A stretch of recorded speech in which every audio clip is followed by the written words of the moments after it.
Hi guys, আজ আবার বেরিয়ে পড়লাম বাইক নিয়ে। আর বাইক নিয়ে বেরিয়ে পড়লেই মন চলে যায় বহু দূরে। তাই চলে গেলাম সেই ফুলের দেশে, ক্ষীরায়।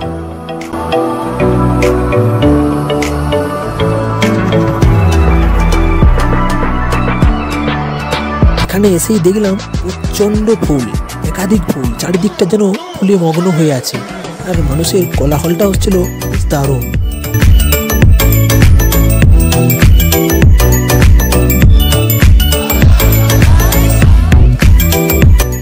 তারপর চারিদিকটা একটু ভালোভাবে ঘোরাঘুরি করে দেখলাম একাধিক ফুল। এছাড়াও এখানে প্রচণ্ড মানুষজন এসছে বেশ ফুল দেখতে। বহু দূর দূরান্ত থেকে এসেছে এই ফুলের রাজ্যে। এই জায়গাটা হলো আমার কাছে একটা খুবই আকর্ষণীয় জায়গা, যেখানে এলেই আমার মন এমনিতেই বেশ ভালো হয়ে যায়। তারপর ফুলের বাগান থেকে বেরিয়ে চলে গেলাম মেলাতে। মেলাটা অবশ্য এখানেই হয়, মানে ফুলের বাগানের ঠিক বাইরে।